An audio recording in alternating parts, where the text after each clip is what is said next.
Praise the lord. ದೇವರ ಪರಿಶುದ್ಧ ನಾಮದಲ್ಲಿ ನಿಮ್ಮೆಲ್ಲರನ್ನು ನಾನು ವಂದಿಸುವಳಾಗಿದ್ದೇನೆ.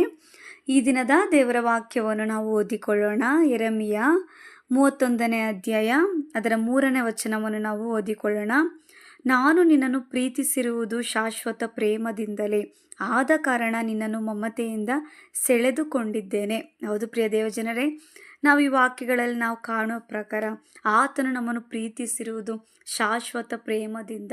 ಆತನ ಪ್ರೀತಿಯು ಶಾಶ್ವತವಾದದ್ದು, ಕಲ್ಮಶ ಇಲ್ಲದ ಪ್ರೀತಿಯು ದೇವರ ಪ್ರೀತಿಯಾಗಿದೆ. ಹಾಗಾಗಿ ಯಾರು ನಮ್ಮನ್ನು ಪ್ರೀತಿಸದೇ ಇದ್ದರು, ಯಾರ ಪ್ರೀತಿಯು ಈ ಲೋಕದಲ್ಲಿ ನಷ್ಟ ಆದರೂ, ಆದರೆ ದೇವರ ಪ್ರೀತಿ ಒಂದೇ ಶಾಶ್ವತ. ಲೋಕದ ಪ್ರೀತಿಯು ಅದು ತಾತ್ಕಾಲಿಕವಾದ ಪ್ರೀತಿಯು, ಕಾರ್ಯ ಸಾಧಕವಾದ ಪ್ರೀತಿಯಾಗಿದೆ. ಆದರೆ ದೇವರ ಪ್ರೀತಿಯು ಅದು ಶಾಶ್ವತವಾದ ಪ್ರೀತಿಯಾಗಿದೆ. ಆತನು ಮಮತೆಯಿಂದ ಸೆಳೆದುಕೊಂಡ ದೇವರು, ಮಮತೆಯಿಂದ ಒಂದು ತಾಯಿಯಾಗಿ ತನ್ನ ಎದೆಗೆ ಒರಗಿಸಿಕೊಳ್ಳುವ ದೇವರಾಗಿದ್ದಾರೆ, ಪ್ರೀತಿಸುವ ದೇವರಾಗಿದ್ದಾರೆ, ನಿಮ್ಮನ್ನು ಸಂತೈಸುವ ದೇವರಾಗಿದ್ದಾರೆ. ಹಾಗಾಗಿ ಆತನ ಪ್ರೀತಿಯು ಬದಲಾಗದ ಪ್ರೀತಿಯು.